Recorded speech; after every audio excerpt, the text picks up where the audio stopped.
my channel. Welcome back to another video. I'm Jessie and you're watching.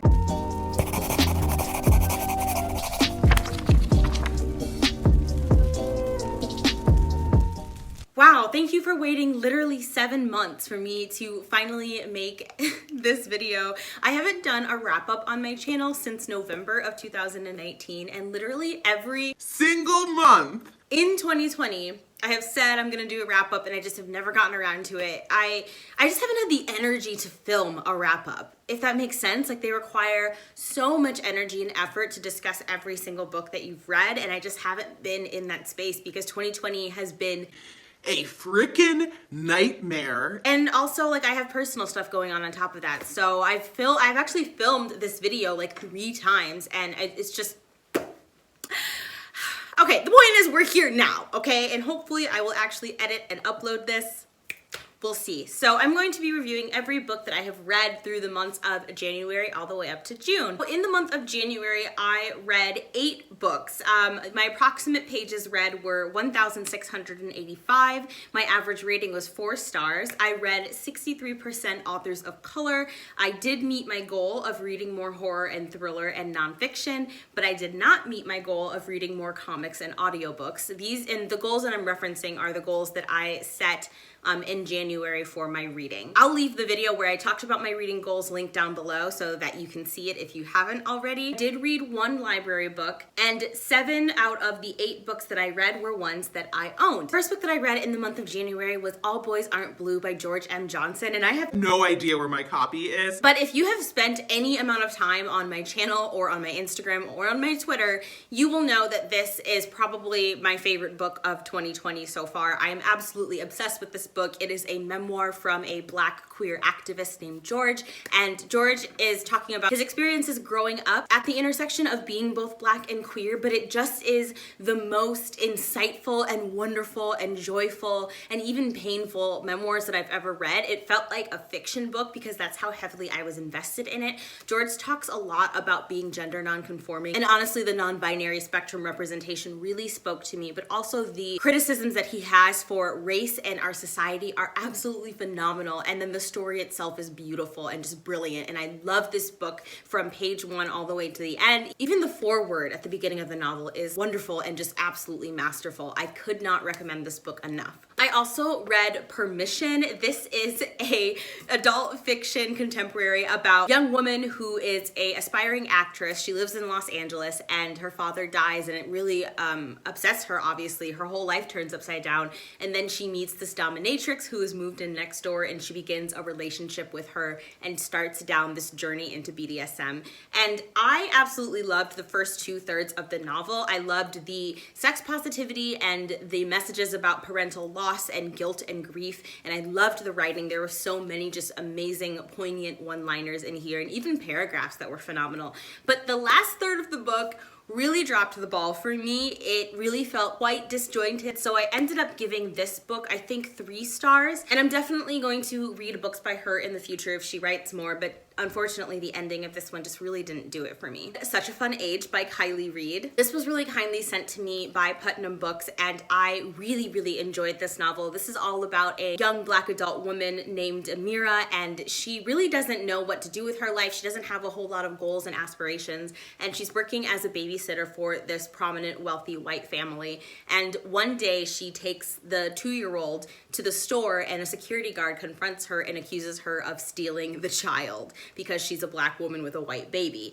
And so the cops get called, and it just becomes this huge mess, and Amira suddenly finds herself in the middle of this viral media firestorm, and it's all about her coping. And I loved this book because it had characters that were deeply flawed, and each of them were flawed in different ways, and each of them had internalized or were perpetuating racism in some way, and it's all about the various ways in which white supremacy is perpetuated by very good and well-intending people. One of my favorite things about this is that we have a protagonist who is a Black woman who doesn't want to be like a girl boss. She doesn't want want to climb the ranks of a corporate ladder. She doesn't want anything from life other than to be happy. And I thought that representation was so important because so often we only get representation for Black girls if there's a reason for it, right? If they are spectacular or phenomenal in some way. It's almost like Black characters aren't seen as valuable unless they're absolutely amazing. And I just love that we had an average, mediocre young woman who just wanted to be happy, and that was her one goal in life. So I ended up giving this book like 4.5 out of 5 stars. Then I made the mistake of reading Suicide Woods by Benjamin Percy. Editing Jessie here. I got my books mixed up. Suicide Woods is actually a horror anthology by a local author, and it's a collection of short stories that have these themes of beasts and animals, and I loved this collection. I gave it 4 out of 5 stars. It was so good. I loved that one of the stories had a non-binary protagonist. That was freaking awesome, and if you want a horror anthology, you should totally pick this one up. The book that I'm reviewing is actually called The Life We Bury by Alan Eskin. So sorry about that mix-up. I talked about this book in one of my books that wasted my time videos, so I will leave that link down below if you want to hear my full thoughts on this. But this is the thriller about a boy who is just starting college, and he has to interview someone, and so he goes to a nursing home and decides that he wants to interview this recently released rapist who's gotten a medical release because he's dying and he's very, very old, and he was accused of raping and murdering a girl like 30 years ago. And Carl, the person who has been in prison all this time, has maintained his innocence, and so our protagonist goes on this journey to kind of find out whether or not he actually committed this crime. I had major issues with this book. I ended up finishing it just because I loved the story and I just really wanted to see mystery unravel. I was very invested in that, but I had major issues with how the autistic character was treated and represented in this novel. I shared some excerpts on my Instagram and people were like, yo, this is horrible. Like, this is horrible representation for autistic people, and I 100% agree. I also thought that the love interest in this was a total manic pixie dream girl, and that the protagonist just reeked of sexism. I honestly gave this book like 1 star, and it wasn't worth finishing it. I'm sorry. I also read The Collected Schizophrenias by Esme Wong, which is definitely gonna make my top 10 list of the year. This is a memoir from Esme Wong, who is a schizophrenic author, and she's talking about her experiences with mental illness, with PTSD, growing up living with schizophrenia, through this kaleidoscopic book full of essays. And it just is one of the most phenomenal works that I've ever read in my entire life. I saw myself and my own illnesses reflected in this story. And I wasn't prepared to have so much in common with Esme's experience with mental illness. That really took me by surprise. And there were so many little things that she said that hit home for me and clicked and had me have these revelations about myself. And this book is the #1 reason why I actually went back to therapy, because I read this book and I was like, yo, I need to be taking better care of my mental health. And I think too, it helped me deal with a lot of internalized ableism, because when I picked up this book, I automatically assumed in the back of my head that I wouldn't be able to relate to Esme's experiences because I am not schizophrenic. And I think that that's problematic in and of itself, because when it comes to mental health, we have this idea that we can't relate to people that suffer from hallucinations or delusions, right? Like, there's like a hierarchy to mental illness. And so I really appreciated this book for helping me break down that hierarchy and helping me realize that just because we have different mental illnesses doesn't mean we don't have experiences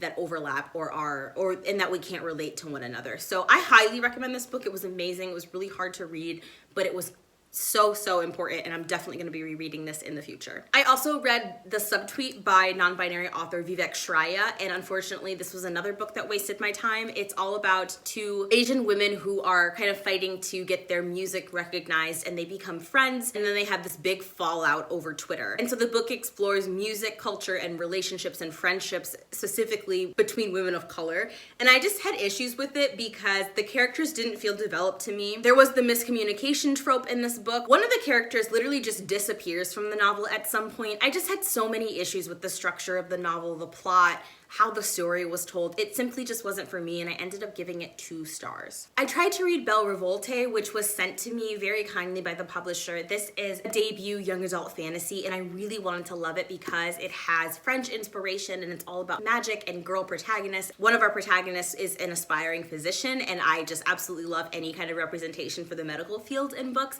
But unfortunately, I DNF'd this book quite quickly because the plot from the get-go was very formulaic. The characters from the get-go were very formulaic, and I wasn't interested. The writing didn't capture me, and also the magic system. I'm trying to be kind. But the magic system, for lack of a better word, I thought it was really whack. And I'm trying to find a more polite way of saying that, but I DNF'd it because I was like, if I finish this book, I'm gonna have to review it, and I would prefer not to write a negative review if I don't have to, so this just wasn't for me. And the last book that I read in the month of January was The Magusties, and holy freaking cow, there are so many mixed reviews on this book, but I'm 1000% invested in it. I absolutely loved it. I loved it so freaking much. The Magusties follows two sisters, one of whom makes the decision to poison her entire family. She poisons herself and ends up dying, and the story starts with the other sister waking up in a hospital bed. She's in critical condition, she's blind because of the poison, and her entire family is dead, including her sister. And this is one of those thrillers that has an unreliable narrator, and you are oscillating between the past and the present and trying to figure out why her sister made the choice that she made. I adored this book. I loved the writing, although the writing sometimes got a little bit too high-handed in my opinion. A lot of people have criticized this thriller for not being scary enough or jumpy enough, and I think that horror and thrillers are very much a spectrum. Just because a thriller isn't terrifying from start to finish doesn't mean that it isn't a part of the genre, especially when you take into account the way that people of color might write their thrillers. It doesn't have to mimic the way that white people write their thrillers, right? And this book was an amazing exploration of Chinese Malay politics, of wealthy families, of social power and morality and ethics, and I just really, really loved it. The criticism that I do have for this novel, I can't say on the internet because it's a spoiler, and if I tell you what my criticism is, you'll know automatically like how the book ends. So there is something about this book that I think is problematic, but again, can't talk about it because spoilers. All right, now it is time for February. So February, I read 4,905 pages.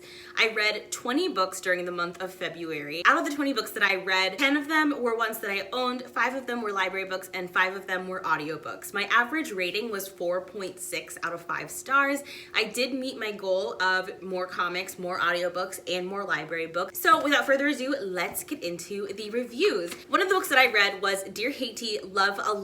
My Jesse's deck of TBR cards said that I had to pick a book that I would buddy read, and so I buddy read this book with some folks over on Instagram, and I had a blast reading it with them. This book, unfortunately, I didn't love. This made a waste my time video. This book is all about a young girl she's 17 years old. Her name is Elaine, and after a school project goes wrong, she gets sent to her family in Haiti, and there she starts investigating this ancestral family curse, as well as learning more about her culture and her heritage, and there is a little bit of some light romance, but also she's dealing with her mother who has her mother's chronic illness and coming to terms with that. Now, I didn't love this book because the writing was very, very juvenile and felt forced. The dialogue felt really, really forced, but it is a quick read because it's told in mixed media format, and I really do love that. I also read Hurricane Child by Kaysen Collender, and this is a middle grade novel about a 12-year-old girl named Caroline, and she's dealing with the abandonment of her mother, and she was born in the middle of a hurricane. And so when the next hurricane rolls around, she decides to take a boat with her crush, who's a quiet girl named Kalinda from Barbados, and kind of go out and search for her mother. This is a really cute, sweet, quick read. It wasn't my favorite of all the middle grade books that I've read, but I did like that there was a cute sapphic romance. I loved that it is set in the islands, and it has a spiritual component that is really fantastic too. Then I read Remembrance by Rita Woods. This is an adult debut fantasy. I would describe it as a literary fantasy, and this punched me in the face with its amazingness. This book is so freaking phenomenal, and I hate that people aren't talking about it. This is all about 3 individuals, one woman who lives in present day Ohio, another who lives in Haiti in 1791, and another who lives in New Orleans in 1857. And basically the driving force of this novel is that a Haitian witch who has been enslaved is sick of the subjugation of Black peoples, and she decides to create a world where only Black people can go into, and it's a place for them to be safe.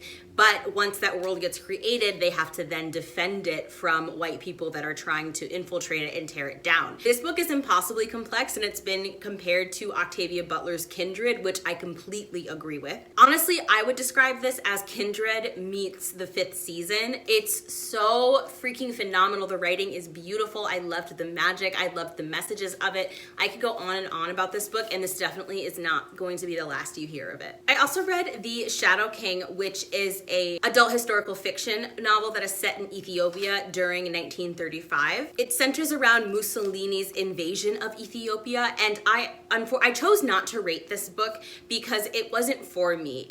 You have to know a lot about Ethiopian culture and history in order to understand this book, and I do not. So this book made zero sense to me. On top of that, the writing is very abstract, and it's also very ambiguous. I didn't understand what was going on in several scenes. It really didn't matter either way, because even if I did understand what was going on in the scenes, I still didn't have the cultural and historical knowledge to understand the events of the book. So I chose not to rate it, and if you are looking for a fantastic historical fiction novel that is set in Ethiopia, then this is definitely going to be the one for you. Then I read volume 1 of Submerged, which is by non-binary author Vita Ayala, who I absolutely love. I love everything that Vita puts out. It is about a Latinx woman named Alicia Puente, and she has been taking care of her troublesome little brother her whole life. And one day she receives a call from her brother saying that he's in the subway and the subway is currently flooded. So she decides to run down there and find and rescue her brother, but she ends up stepping into a world of ghouls, and she's basically trying to rescue her brother in this horrific, fantastical environment.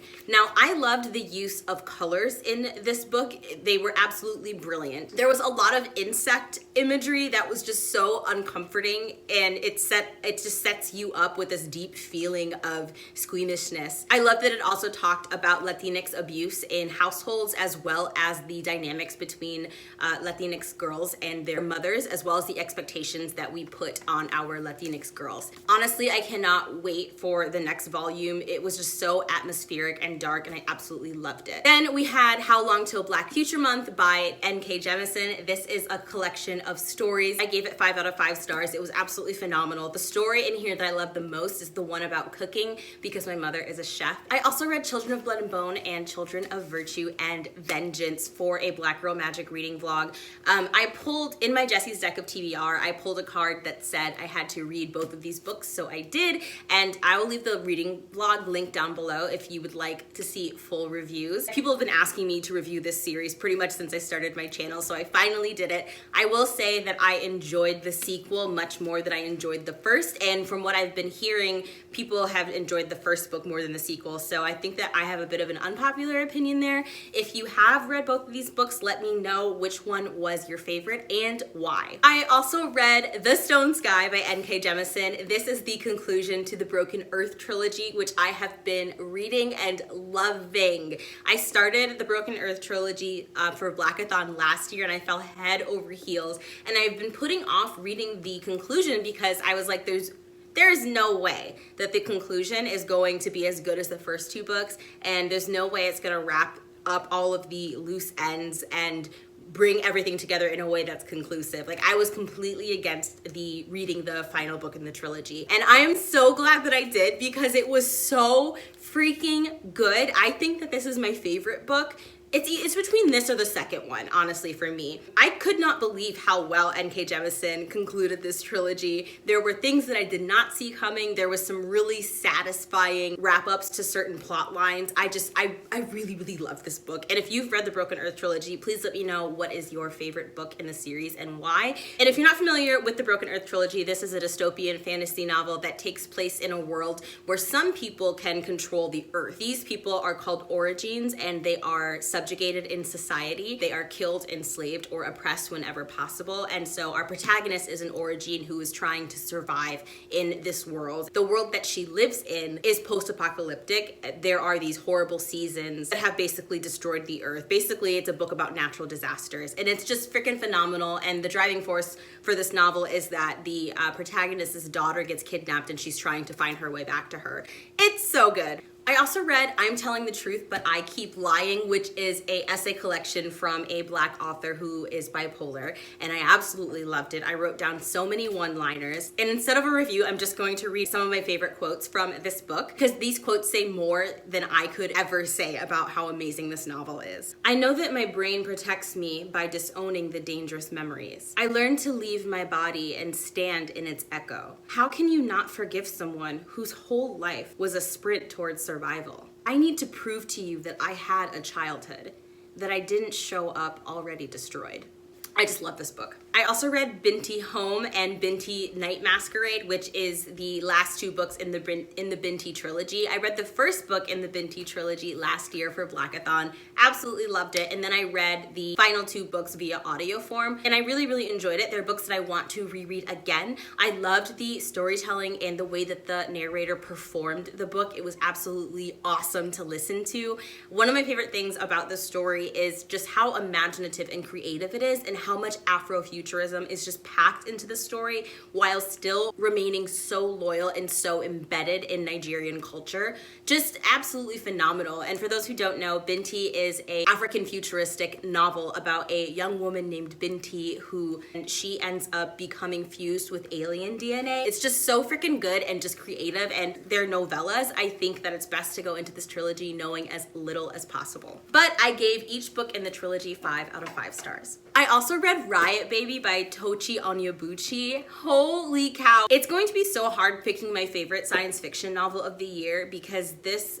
book was incredible. This is my favorite out of Tochi's works. Absolutely masterful. I cannot believe how good this book was. This is a story about two siblings, and one of the siblings, Ella, has amazing powers, but she is powerless when her brother becomes incarcerated and she can't get him out of prison. It's a really, really short novel that packs a punch, and it's all about the various ways that Black bodies are surveilled, the various ways that Black bodies are oppressed in America in 2020, and the reality of being Black in America and how horrific it is. And I talked with Tochi about this book, and one of the things that he said was that a lot of people are claiming that this book is dystopian and characterizing it as a work of dystopia. And it's actually not, because the things that the Black characters are experiencing, the disenfranchisement, the oppression, the murder, are things that Black people are living with every single day in America. It's just such a great book, and I highly recommend reading it, and not just reading it, but reading it twice, because it's one of those books where you miss a lot. And also, if you are not Black and going to read this book, I highly advise you to look through some Own Voices reviews, because it has a lot of nuance and Black cultural references that you probably will miss if you are not Black yourself. From my library, I read Hitting a Straight Lick with a Crooked Stick by Zora Neale Hurston, which is an anthology. I absolutely love Black classic literature, and it was really, really great reading this anthology from Zora. I loved it so much. There were so many stories that I enjoyed. I ended up giving it 5 out of 5 stars. A lot of people have criticized this book for the use of Black colloquial language, and honestly, I thought that that just made the stories that much stronger, especially because it's from a writer who is Black. Now, Simon & Schuster so kindly sent me this stack of children's books. We have Timbaland's Nighttime Symphony. We have Lupita Nyong'o's Surwe. We also have Counting the Stars, the story of NASA mathematician Katherine Johnson. And last but not least, we have Parker Looks Up. Each of these books I gave 5 out of 5 stars to, and I don't talk about it a lot on my channel, but I'm absolutely obsessed with children's literature. I never grew out of loving picture books, and I collect picture books, so I really, really loved getting sent these books and reading them for Blackathon. They were comforting, the illustrations were beautiful, I loved the storytelling, and these are honestly some of my favorite reads of the year. I also read Trail of Lightning by Black and Native author Rebecca Rowanhorse. This is a book, it's part of a series, it's the first book in the series, and people have been telling me to read it forever. I'm so glad that I finally did. It is all about Maggie, who is a monster hunter. She's grieving because she was abandoned by somebody that she was deeply in love with, and she ends up going on a journey with this boy named Kai, who is an unconventional medicine man, and together they are trying to solve the mystery of local killings. There's so much more to the book than that alone, but that is the meat and potatoes of it, and I really, really enjoyed this. I liked the banter between Maggie and Kai and watching the dynamics of their relationship form, but my favorite character is by far the coyote. Okay, there's two things I really love in books. One is when gods are main characters, and two, I love any kind of like dark trickster character that can't be trusted, especially when somebody needs something from that character. I've just always loved really smart, manipulative, charismatic trickster villains. I don't know what that says about me. I decided not to rate this book because I know it wasn't like a 5-star read for me, but I couldn't really pinpoint things that I had issues with. So I'm gonna wait until I read the other books in the series before I give them ratings. Okay, so the last book that I am going to review is Pet by non-binary author Akweke Emezi. Now, in February for my Jesse's deck of TBR cards, I pulled a card that said I had to rap style a book review. So, like I promised, I am going to wrap a review for this book. God, I really don't want to do this. Okay, so I wrote my rap down in my little New York Public Library notebook, and I'm just going to go for it. It's gonna be so bad and really cringy, but we're both gonna be suffering equally. Okay? We're gonna suffer together. It's you and me, baby. Please don't make me do this. All right, here we go. Fuck, I don't want to do this. Kill me. Okay. Pet is the latest from the greatest, Akweke Emezi. They're my favorite authors, so I have to stan. The protagonist is a trans girl named Jam. She accidentally brings a monster to life who tells her about an evil she has to fight. It's all about defeating societal demons and realizing within each of us lives a heathen. It was a great read, so I gave it 5 stars, and I hope you enjoyed Jesse's hot bars.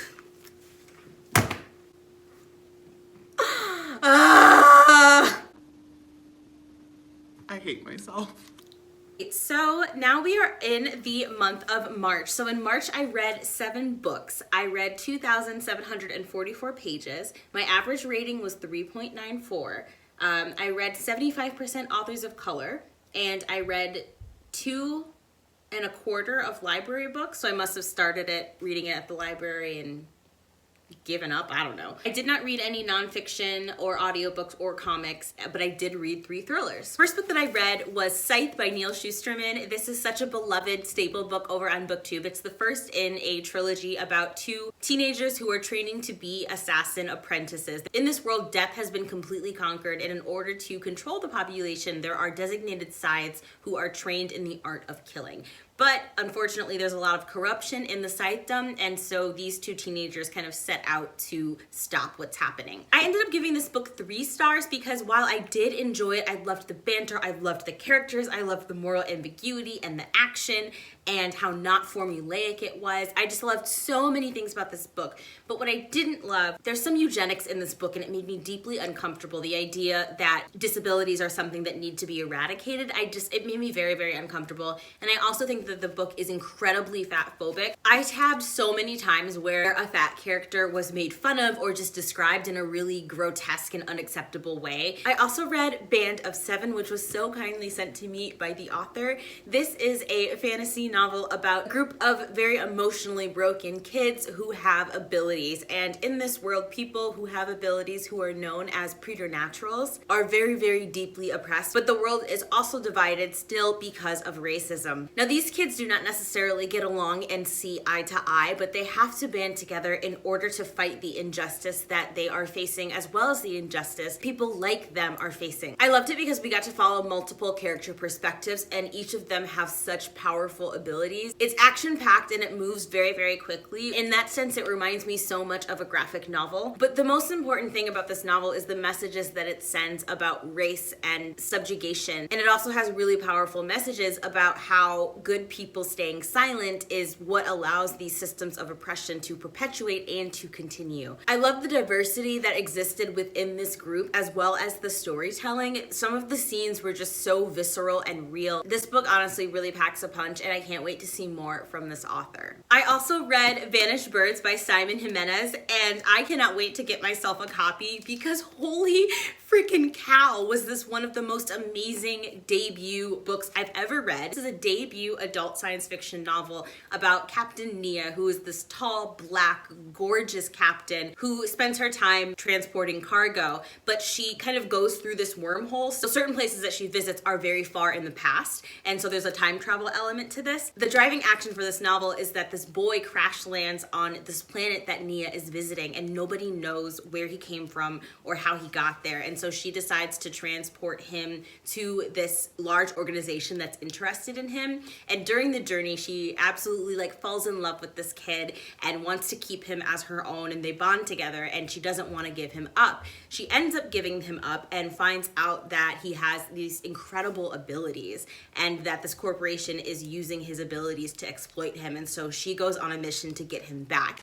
And it's so good. It reminded me of Long Way to a Small Angry Planet. It reminded me of Firefly / Serenity. It just was such a great space opera. I loved the characters. I loved the moral, ethical questions, the criticism of capitalism. The writing was beautiful and phenomenal, and it wasn't too sci-fi heavy. So if you're not a big sci-fi fan, this is a great book for you. I do love my high science fiction, but I also do like low sci-fi novels like this too. God, you just have to read it, and it's also incredibly queer, like very, very queer. So many of the characters are queer, and almost every character in the book is a person of colors. You have to read it. I also read Mexican Gothic, which I reviewed in a Waste My Time video. Unfortunately, I did not like this novel, and it was one of my most anticipated releases of the year. This is a historical Gothic novel that is set in Mexico, and it is all about this young woman who receives a letter from her newly married cousin asking for help. So she goes to this manor in the middle of nowhere to visit her cousin, and things are incredibly strange. Her cousin doesn't even remember sending the letter. Everything is weird, and she starts investigating what's going on in this house,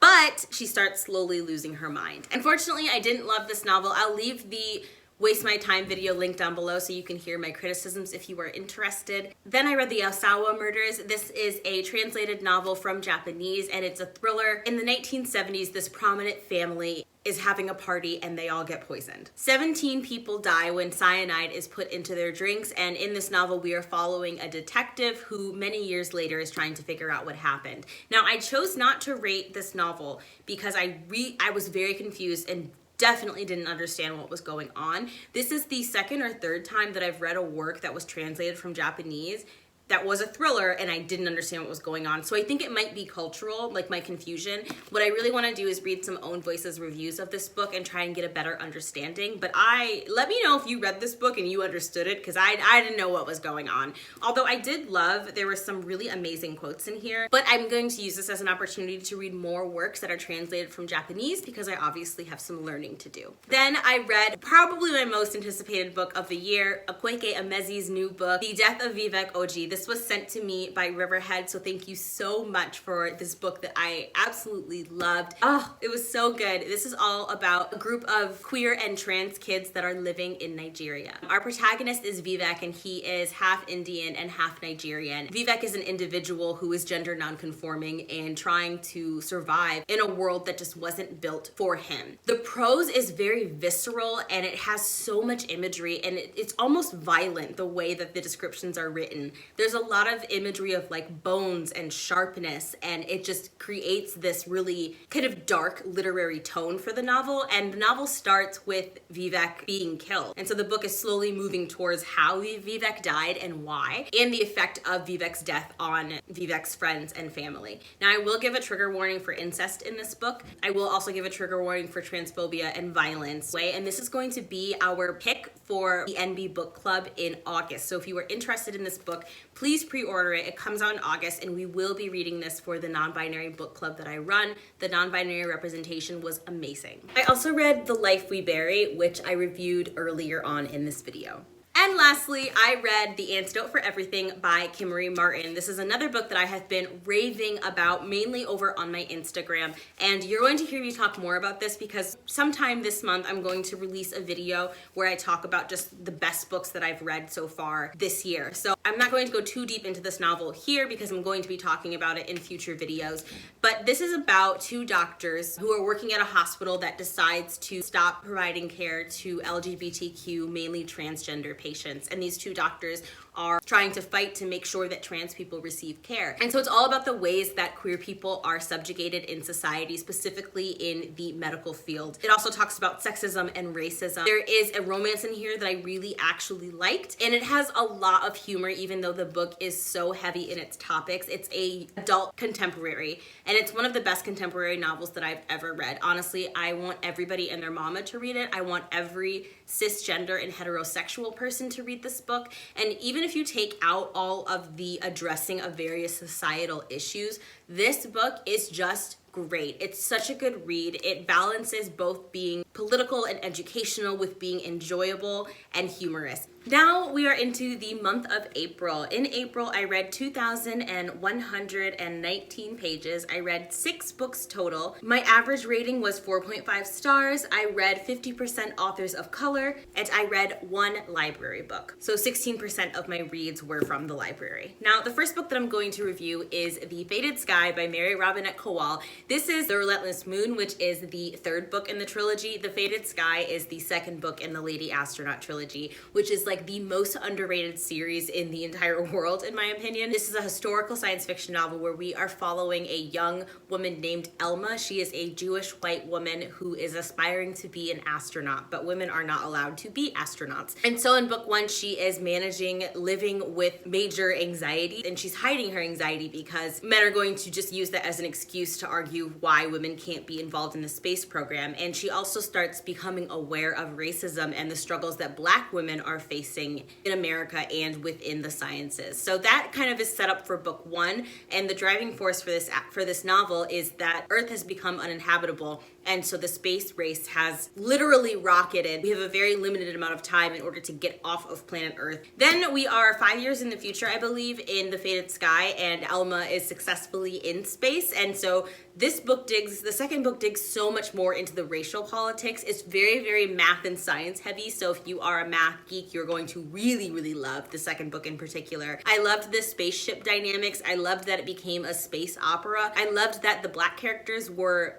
a much bigger part of the story, and there were intense conversations about racism and homophobia that didn't quite take place in the first book. I also read The Vegetarian by Han Kang, and holy cow, did I really, really enjoy this short, dark thriller. In this book, we are following Young Hae and her husband. They are a Korean married couple, and Young Hae decides to stop eating meat. Her husband isn't very happy about the fact that she refuses to cook meat and serve it to him. Her behavior becomes increasingly erratic, and she starts to kind of unravel at the seams. And so the book is about her husband trying to figure out what is going on. Young Hae's family starts to control and force her to eat meat, which sends her into a very dangerous spiral. So there's a lot of trigger warnings I can give for this book, for sexual assault, for forced hospitalization, for sexism, for all kinds of things. This is another book that I'm not going to rate just because for cultural reasons I think there are things that I missed, but I heavily enjoyed it. I loved how weird it was, how abstract it was at moments while still being kind of straightforward. There's a lot to dissect in this book. So if you're looking for an out-of-the-box thriller, I think this would be a really good one for you. I also read Frankly in Love by David Yoon, and this was a book that my friend Tahira picked for me. I enjoyed it so freaking much, and I actually annotated this copy so that I can send it to her. I cannot freaking wait.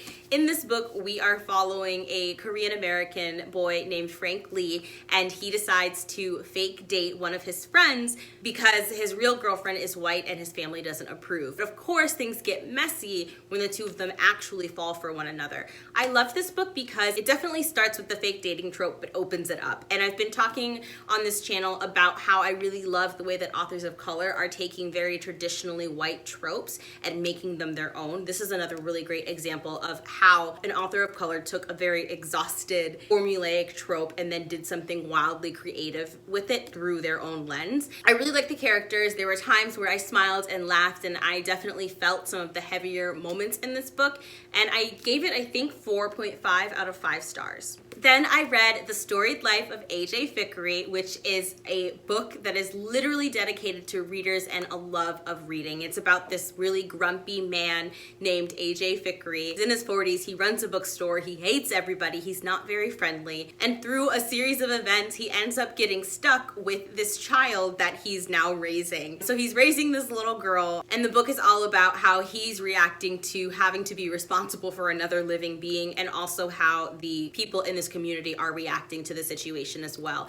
It's really intense. It talks about grief a lot, and I just think it's a love affair to readers. If you like stories and storytelling, you're absolutely going to love this book. And one of the things that I really enjoyed was that each chapter starts with a letter that AJ Fikry is writing to an unknown person, and in each letter he's breaking down themes and the meaning behind very famous, classically loved stories. And at the end of the book you find out who AJ is writing the letters to, and the end of the book is just very twisty and turny, and it's absolutely phenomenal. I ended up giving this book 5 out of 5 stars. I also read The Starless Sea by Erin Morgenstern. This was kindly gifted to me by my friend Elliot over at The Fifth Elliot, and true to Elliot's thinking, I really enjoyed this book. This book is about a Haitian boy named Zach who ends up opening a door that leads to a completely different world. There are doors all over the world that open into what leads to the Starless Sea, and there is a person who is going through and trying to shut down all of these doors and prevent people from going into the Starless Sea.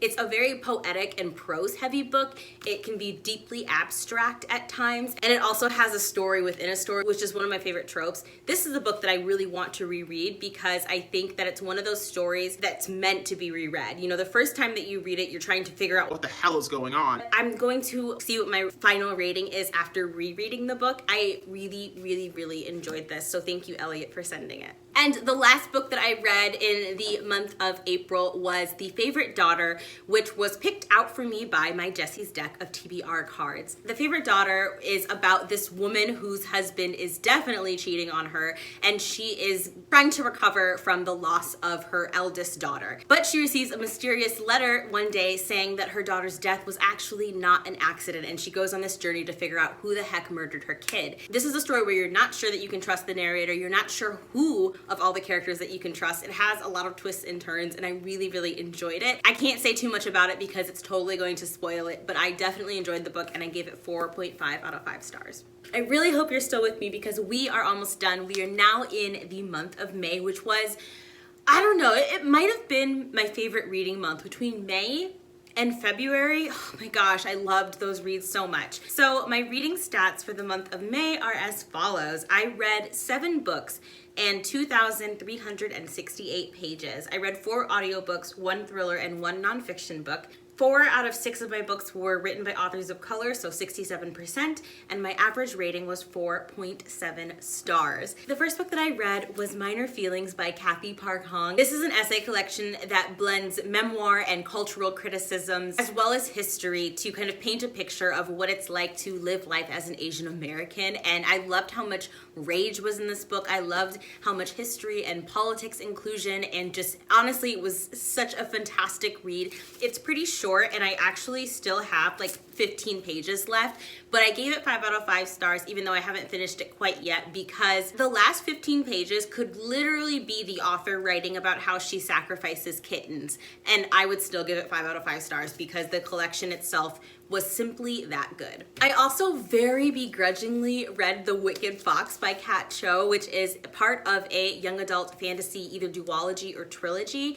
And I say begrudgingly because y'all know that I like rarely ever like hyped books, specifically when they're YA fantasies, but I loved this book so much, and there's so many mixed feelings on this book, so I was expecting to hate it from that alone because reviewers that I really tend to agree with didn't like this book, but I loved it. In this book we're following 2 protagonists, one of whom, Mi Young, is a gumiho, which is basically a fox spirit, and when she rescues a human boy who's being attacked by a mythical creature in the woods, she loses her fox bead in the process, and that is basically her soul. So she and this boy go on a journey to get her soul back. I loved all of the twists and turns in this book, and one of the things that I wasn't expecting was the representation for parental abandonment. That really hit home for me, and I was so surprised by how much I really related to the characters and their development and where the story was going, and I loved how this is just a love letter to Korean lore and mythology. It was so beautiful. The descriptions of Seoul, it's set in Seoul, were phenomenal. The food representation was great. I was hungry the whole time while reading this book.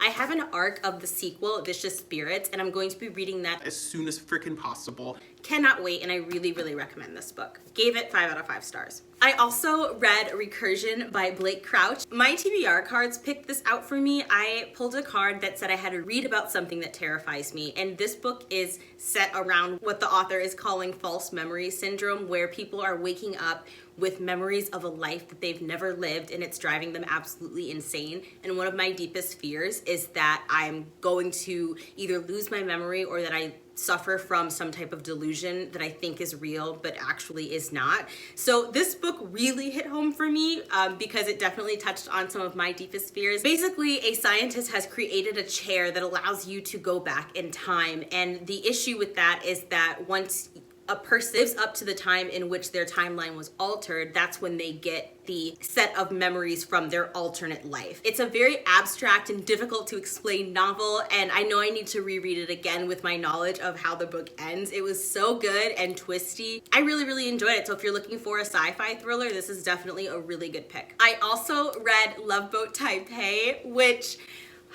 this young adult contemporary romance took me by storm. I picked up this book from my library just because I'd seen the cover around and I didn't know anything about it, but I knew from the cover alone that I wanted to read it. And in this book, we are following Ever, our protagonist, who is a dancer, but her parents do not want her to be a dancer. They want her to be a doctor, and in order to kind of convince her that she needs to be more serious about her career and her culture, they send her to Taipei for the summer.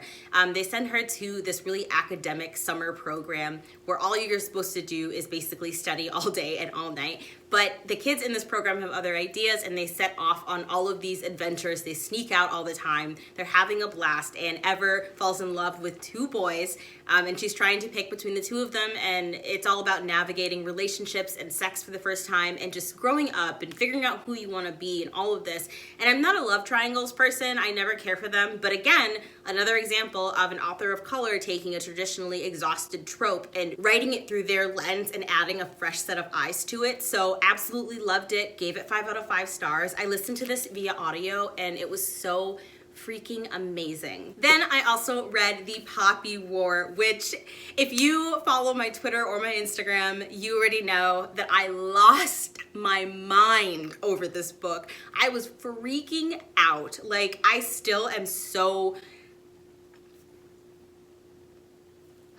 It was so good. This is a fantasy. This is the first book in a fantasy trilogy about Rin, who is a young Asian peasant girl. She's tired of not having opportunities in life, so she studies really hard to get into this prestigious military academy and to become a soldier. But once she becomes a soldier, this horrific war breaks out, and even though she's still a child herself, she's thrown into the middle of this bloody, gruesome war. And then things get more complicated when you add in the existence of gods and great powerful forces. And Rin basically bonds with a god and inherits all of these incredibly intoxicating powers, but she starts to lose herself and becomes a bit of a villain in the process. That's basically what the story is about, and there's so many more things to the plot that I could say, but I loved the characters. They felt so real. Even the antagonist characters were just amazing. There's so much to dissect about this novel. It's definitely based on the Sino-Japanese War. I listened to this via audiobook as well, and the same author who read the audiobook for Love Boat Taipei also reads this one.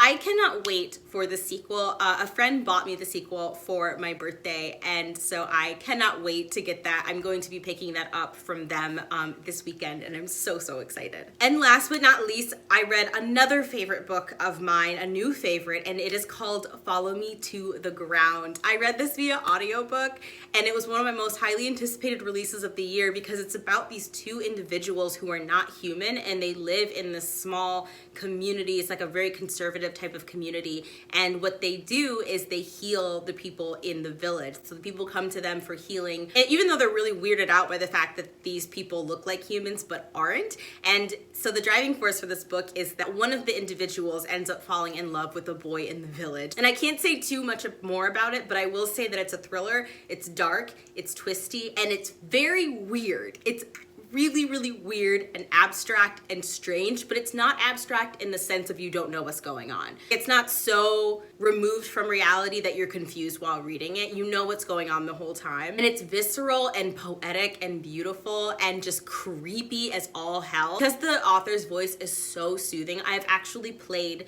the audiobook, like replayed parts of it that I really loved when I was feeling anxious, or just put it on while I was biking just to listen to the story again. It's that good. I gave it 5 out of 5 stars, and you're definitely gonna hear me talking about it in future videos. I almost forgot to mention that I read The Night Tiger. I read this book via audio, and I really, really, really enjoyed it. In this book, we are following 3 people, one of whom is a young woman who is forced to work at a dance hall because of her mother's gambling debts. To be a woman dancer is incredibly scandalous, so she has to keep this a secret from her family as she's secretly working to pay off her mom's debt. You're also following a handsome physician who is known for being quite the womanizer, as well as a 10-year-old boy who is on a quest to return his master's stolen finger to his grave. This is a book that blends fantasy and reality. There's so much magical realism. At one point we end up in the spirit realm, and I loved the representation for that. There is so many messages about romance and grief and loss, as well as class, and has representation for British Chinese folks, or rather Chinese folks that have been colonized by Britain. I really enjoyed how lyrical the storytelling was, and just how rich the story was in and of itself, and each of the characters' voices are so beautifully distinct,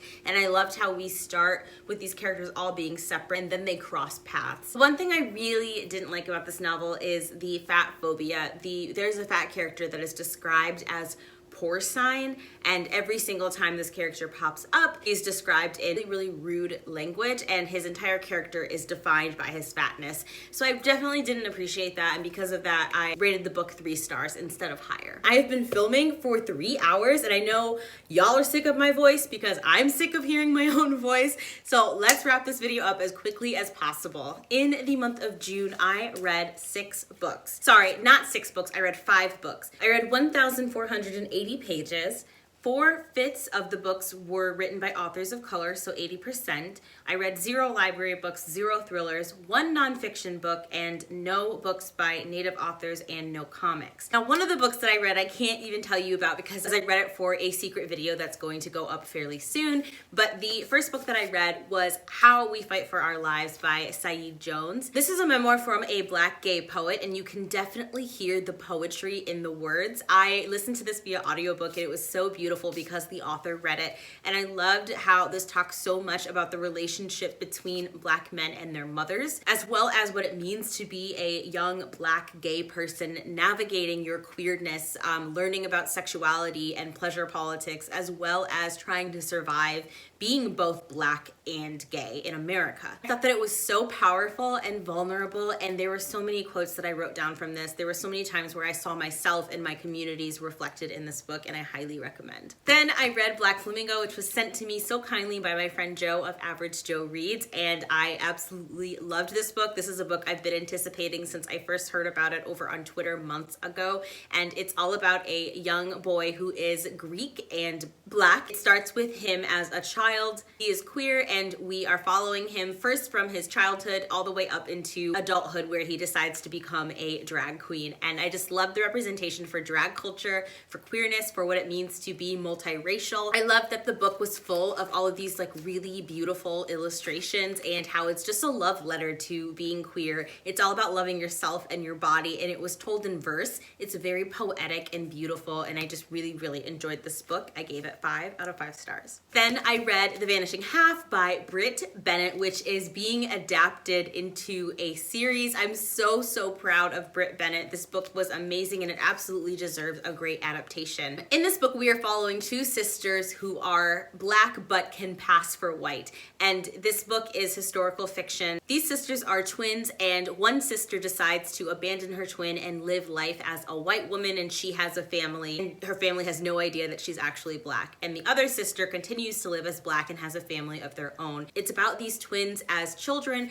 as well as following their children now in present day. So we're basically following 4 individuals. It has a lot of racial trauma in it. It has a lot of racial politics, and the racial component to the story was absolutely phenomenal, but the writing itself is just otherworldly. It is some of the best writing that I've ever read. The storytelling is incredible. You really feel like you're there. The time period is set up so well, and honestly, it's just like, there are so many things to connect with and hold on to in this book. I felt very rooted in the story and invested in seeing where it was going.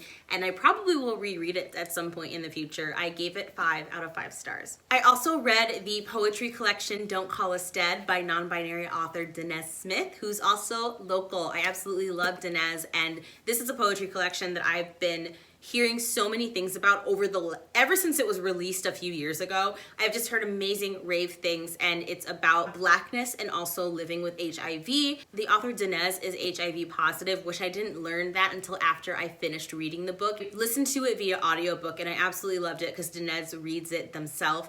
But I ordered a physical copy. I can't wait to reread it in the physical form and annotate it. If you stuck around to the end of the video, which thank you so much for watching this super long video, I have a question for you. Please let me know in the comment section down below if you would prefer that I only do 2 wrap-ups a year, one in June, where I wrap up every book that I've read during the first half of the year, and then one in December where I wrap up all the books that I've read at the end of the year in the second half. Or would you prefer that I went back to doing monthly wrap-ups on this channel? Please let me know in the comment section down below. If I don't do monthly wrap-ups, it'll free me up to film other videos. The downside to that is that you have to wait 6 months between each of my wrap-ups. So let me know what you would prefer. If you liked this video, please give it a big thumbs up and subscribe to my channel. I would absolutely love it if you became a part of my bookish family. All of my social media links will be in the description box below. Stay safe, and I cannot wait to see you in my next one.